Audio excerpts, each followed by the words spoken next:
আসসালামু আলাইকুম রহমতুল্লাহ। আজকে নবম পে স্কেল বিষয়ে একটি গুরুত্বপূর্ণ খবর নিয়ে আপনাদের মাঝে হাজির হয়ে গেছি। যারা আমাদের চ্যানেলে নতুন অবশ্যই চ্যানেলটি সাবস্ক্রাইব করে আমাদের সাথে থাকবেন। তো বন্ধুরা, সম্পূর্ণ ভিডিওটি দেখুন, ইনশাল্লাহ আপনাদের অনেক উপকারে আসবে। আসসালামু আলাইকুম এবং স্বাগতম জানাচ্ছি আমাদের চ্যানেলের আজকের অত্যন্ত গুরুত্বপূর্ণ ভিডিওতে। আপনারা যারা দীর্ঘদিন ধরে বছরের পর বছর ধরে একটি খবরের জন্য চাতক পাখির মতো অপেক্ষা করছিলেন, আজ সেই অপেক্ষার অবসান ঘটতে যাচ্ছে। হ্যাঁ, আপনি ঠিকই শুনেছেন, অবশেষে সেই মাহেন্দ্রক্ষণ উপস্থিত। আজকের ভিডিওটি কোনো সাধারণ আলোচনা নয়। আজকের ভিডিওটি আপনাদের জীবনের মোড় ঘুরিয়ে দেওয়ার মতো একটি ভিডিও। কারণ আজ আমরা কথা বলবো বহুল প্রতীক্ষিত নবম পে স্কেল নিয়ে। এবং সবচাইতে বড় কথা হল, এই তথ্যের ভিত্তি কোনো গুজব নয়। দেশের অন্যতম শীর্ষ এবং বিশ্বাসযোগ্য সংবাদ মাধ্যম সময় সংবাদের ৩১ জানুয়ারি ২০২৬ তারিখের একটি বিশেষ প্রতিবেদনের সূত্র ধরে আজ আমরা আপনাদের সামনে প্রতিটি তথ্য কড়ায় গণ্ডায় বুঝিয়ে দেব। আপনারা যারা সরকারি চাকরিজীবী আছেন, যারা পেনশনার আছেন, এমনকি যারা চাকরির প্রত্যাশায় আছেন, তাদের প্রত্যেকের জন্য আজকের এই ভিডিওটি দেখা ফরজ বলতে পারেন। ভিডিও শুরুতেই আপনাদের একটি ধামাকা খবর দিতে চাই, যা শোনার পর হয়তো আনন্দের আতিশয়ে আপনাদের চোখের পানি চলে আসতে পারে। সরকার নবম পে স্কেলের চূড়ান্ত প্রজ্ঞাপনের পথে অনেক দূর এগিয়ে গিয়েছে এবং সবচাইতে বড় ব্রেকিং নিউজ হল, এই নতুন পে স্কেল কার্যকর হচ্ছে দুটি ধাপে। আপনাদের জন্য জানুয়ারি মাস থেকেই এই পে স্কেলের সুবিধা কার্যকর শুরু হয়ে যাচ্ছে। হ্যাঁ, জানুয়ারি থেকে আপনারা বর্ধিত বেতনের অর্ধেক বা ৫০% সুবিধা পাওয়া শুরু করবেন এবং জুলাই মাস থেকে পূর্ণাঙ্গভাবে বা ১০০% নতুন পে স্কেল কার্যকর হবে। এটি এমন একটি সিদ্ধান্ত যা এর আগে খুব কমই দেখা গিয়েছে। কেন সরকার এমন সিদ্ধান্ত নিল, এর পেছনে কারণ কি, বেতন আসলে কতটা বাড়ছে, এবং ভিডিও শেষে আমি আপনাদের এমন একটি গোপন ও গুরুত্বপূর্ণ তথ্য দেব যা আপনারা স্বপ্নেও কল্পনা করেননি। এই গোপন তথ্যটি শোনার পর আপনারা বুঝতে পারবেন যে সরকার আসলে আপনাদের জন্য পর্দার আড়ালে কি বিশাল চমক প্রস্তুত করে রেখেছে। তাই অনুরোধ থাকবে, একটি সেকেন্ডও মিস না করে পুরো ভিডিওটি শেষ পর্যন্ত দেখুন, কারণ শেষের তথ্যটি মিস করলে আপনি বিশাল বড় একটি লস করবেন। আসুন তাহলে মূল আলোচনায় প্রবেশ করা যাক। শুরুতেই আমরা কৃতজ্ঞতা ও ক্রেডিট দিচ্ছি সময় সংবাদকে, যারা ৩১ জানুয়ারি ২০২৬ তারিখে এই এক্সক্লুসিভ খবরটি প্রকাশ করে সরকারি চাকরিজীবীদের মনের আশা পূরণ করেছে। সময় সংবাদের রিপোর্ট অনুযায়ী অর্থ মন্ত্রণালয় এবং পে কমিশনের উচ্চপদস্থ কর্মকর্তাদের একাধিক বৈঠকে এই সিদ্ধান্ত চূড়ান্ত করা হয়েছে। আমরা জানি ২০১৫ সালে সর্বশেষ অষ্টম পে স্কেল ঘোষণা করা হয়েছিল। এরপর দীর্ঘ ১১টি বছর পার হয়ে গেছে। এই দীর্ঘ সময়ে বাজারের অবস্থা কোথায় গিয়ে ঠেকেছে তা আপনারা আমার চেয়ে ভালো জানেন। দ্রব্যমূল্যের ঊর্ধ্বগতি, জীবনযাত্রার ব্যয় বৃদ্ধি, সন্তানদের পড়াশোনার খরচ, চিকিৎসা ব্যয়, সব মিলিয়ে মধ্যবিত্ত এবং নিম্ন মধ্যবিত্ত সরকারি কর্মচারীদের জীবন আজ অষ্টগত হয়েছে। বাজারের ব্যাগে হাত দিলেই যেন আগুনের ছোঁয়া লাগে।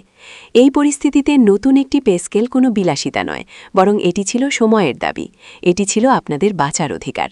সময় সংবাদের তথ্যে উঠে এসেছে যে সরকার এই বিষয়টি অত্যন্ত মানবিক এবং গুরুত্বের সাথে বিবেচনা করেছে।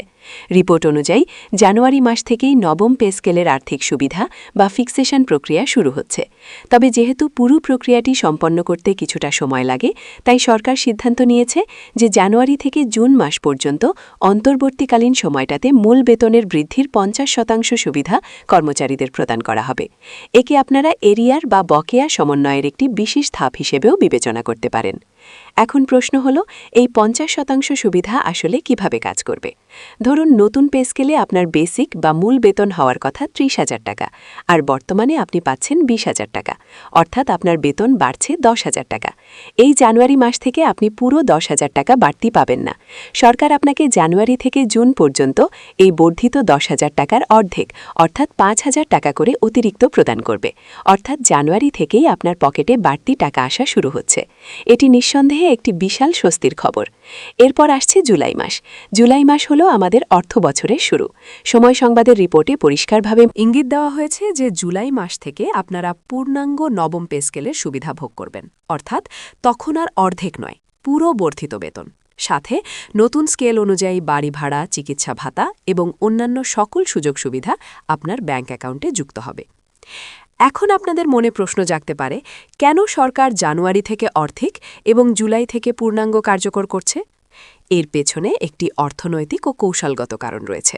দেখুন, হুট করে যদি পুরো পে স্কেল একসাথে বাজারে ছাড়া হয় তবে মুদ্রাস্ফীতি বা ইনফ্লেশন হঠাৎ করে বেড়ে যাওয়ার একটি আশঙ্কা থাকে। অসাধু ব্যবসায়ীরা বেতনের খবর শুনেই জিনিসের দাম বাড়িয়ে দেয়। সরকার এবার অত্যন্ত কৌশলী ভূমিকা পালন করেছে। জানুয়ারি থেকে ধাপে ধাপে টাকাটা মার্কেটে ছাড়ার ফলে বাজার ব্যবস্থা স্থিতিশীল থাকবে বলে আশা করা হচ্ছে।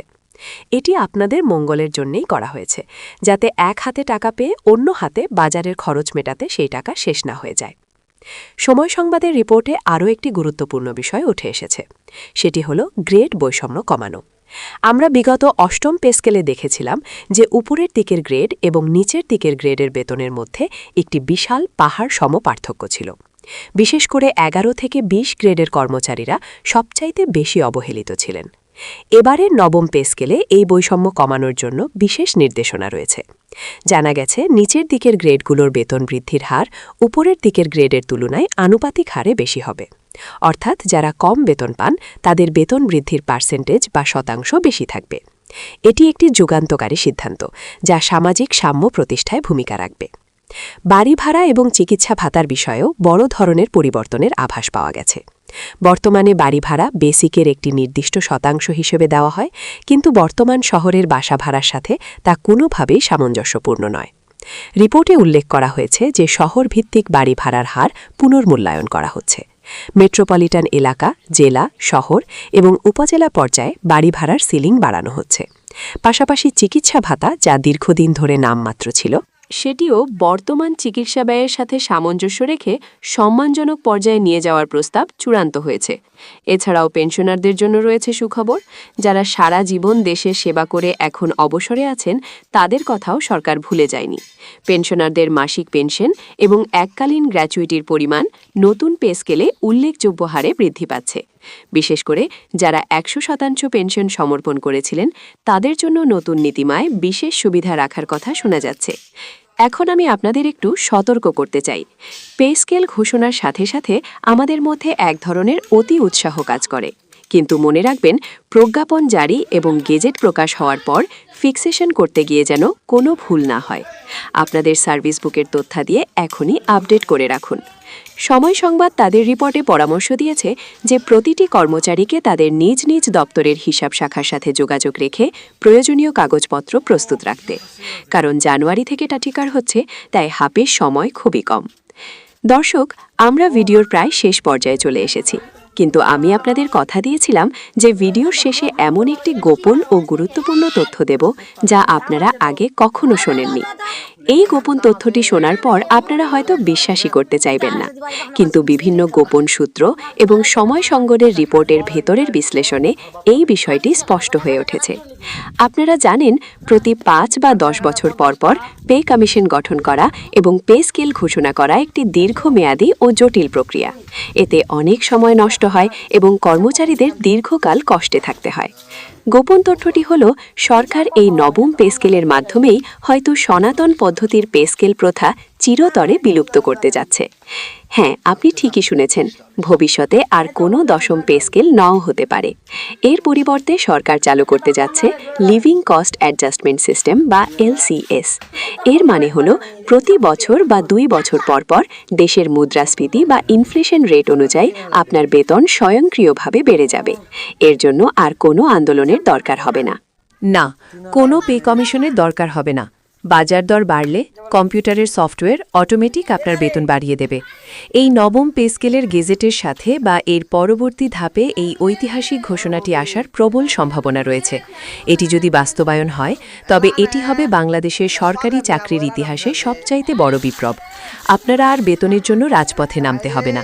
আপনাদের সম্মান এবং জীবনযাত্রার মান সুরক্ষিত থাকবে স্বয়ংক্রিয় পদ্ধতির মাধ্যমে। এই গোপন তথ্যটি এখনও অফিসিয়ালি ড্রাফট আকারে থাকলেও খুব শীঘ্রই এটি আলোর মুখ দেখবে বলে ধারণা করা হচ্ছে। আর এই কারণেই এবারের পে স্কেলটি এতটা গুরুত্বপূর্ণ এবং সময় সাপেক্ষ ছিল। প্রিয় দর্শক, বুঝতেই পারছেন, দিনগুলো পাল্টাচ্ছে। সরকার আপনাদের মঙ্গলের জন্য কাজ করছে। জানুয়ারি থেকে 50% এবং জুলাই থেকে 100% বেতন বৃদ্ধির এই মাহেন্দ্রক্ষণকে আমরা স্বাগত জানাই। আপনাদের কাছে অনুরোধ, এই খুশির সংবাদটি নিজের মধ্যে সীমাবদ্ধ রাখবেন না। ভিডিওটি প্রচুর পরিমাণে শেয়ার করুন যাতে আপনার সহকর্মী, বন্ধু এবং আত্মীয় স্বজনরা এই সঠিক এবং বিস্তারিত তথ্যটি জানতে পারে। আমাদের চ্যানেলটি সাবস্ক্রাইব করে পাশের বেল আইকনটি বাজিয়ে দিন, কারণ নবম পে স্কেলের প্রজ্ঞাপন বা গেজেট হাতে পাওয়া মাত্রই আমরা সবার আগে তা বিশ্লেষণ সহ আপনাদের সামনে নিয়ে আসব। ততক্ষণ পর্যন্ত সবাই ভালো থাকুন, সুস্থ থাকুন এবং নিজের ও পরিবারের যত্ন নিন। আল্লাহ হাফেজ। কর্মকর্তারা অনেক বড় শতাংশে তাদের বেতন বৃদ্ধি হবে, কর্মচারীদের বেতন অনেক কম শতাংশে হবে। এই জাত চলবে না। সবাইকেই খেয়ে পড়ে বাঁচতে হয়। পে স্কেলে যে তীব্র বিরাট বৈষম্য, এই বৈষম্য চলবে না। আগামী দিনে বেতন বৃদ্ধি অবশ্যই সুষম এবং ন্যায্য হতে হবে। এক হও, এক হও, এক হও, এক হও, হও। নির্ধারিত সময়ের মধ্যে পে স্কেলের যদি প্রজ্ঞাপন জারি না করে, জাতীয়করণ প্রত্যাশী জোটের বাড়ি বাড়ার আন্দোলন যেরকমভাবে সারা বাংলাদেশে দাবানোর মতো ছড়িয়ে পড়েছিল, এই আন্দোলন কিন্তু সারা বাংলাদেশে আরও বেশি বেগবান হয়ে ছড়িয়ে পড়বে। আমাদেরকে দিতে হবে, অন্যথায় না দিলে আমাদের সমস্ত বাংলাদেশ এবং সমস্ত বিশ্ববিদ্যালয় করে দেব ইনশাআল্লাহ। আজকে আমাদের প্রজাতান্ত্রিক কর্মচারীদের সে ৮,২৫০ টাকা এটা মূল ভাতা হতে পারে না। আমাদের মহর ভাতা, সিলেকশন গ্রেড আমাদেরকে বারবার বলে দিবে বলে আমাদেরকে সরকার দিচ্ছে না। আজকে আমরা যে আন্দোলনে নেমেছি এটা আমাদের নামার কথা নয়, কিন্তু আমরা কর্মকর্তা ত্যাগ করে আজকে আমরা রাজপথে নেমেছি আমাদের অন্ন, বস্ত্র, বাসস্থানের জন্য। তাই সবাইকে দল মত নির্বিশেষে রাজপথে নেমে আন্দোলনের দাবি আদায় করার জন্য জোর দাবি জানাচ্ছি। হবে আগুন লেগেছে, লেগেছে রে লেগেছে, লেগেছে রে লেগেছে, রক্তে আগুন লেগেছে, চলছে চলবে। যদি আপনারা আমাদের পে স্কেল না দিবেন আপনাদের সময়ের মধ্যে, তাহলে কেন এই নাটকের অভিনয় করেছেন? আমরা সাধারণ কর্মচারীরা একটি কথাই বলতে চাই যে আমরা আমাদের ন্যায্য অধিকার আদায় আমরা কিন্তু সক্রিয় দিয়ে তা বাহানা। চলবে না, চলবে না। প্রজ্ঞাপন দিতে হবে, দিতে হবে, দিতে দাও, দিতে হবে, দিয়ে দাও। প্রজ্ঞাপন। আজ থেকে অর্থ উপদেষ্টার কাছে আমাদের কোনো দাবি থাকবে না, ওনাকে আমরা পরিত্যক্ত ঘোষণা করলাম। কষ্ট হবে বাংলাদেশের সর্বোচ্চ যিনি কর্তা ডক্টর ইউনূস সাহেবের পক্ষে, কারণ অর্থ উপদেষ্টা ব্যর্থ হয়েছে। অর্থ উপদেষ্টা মনে হয় রক্ত চাচ্ছে, কারণ রক্ত ঝরে সবাই আদায় করে নিচ্ছে। আমরা রক্ত দেব, রক্ত দেব। কিভাবে? প্রয়োজনে আমরা অনশন কর্মসূচি দেব, ওইখানে আমাদের মেডিকেল সেক্টর লোকজন থাকবে, রক্ত ব্যাগ ভরে দিব, যমুনায় দিয়ে আসব, অর্থটা পয়সায় দিয়ে আসব।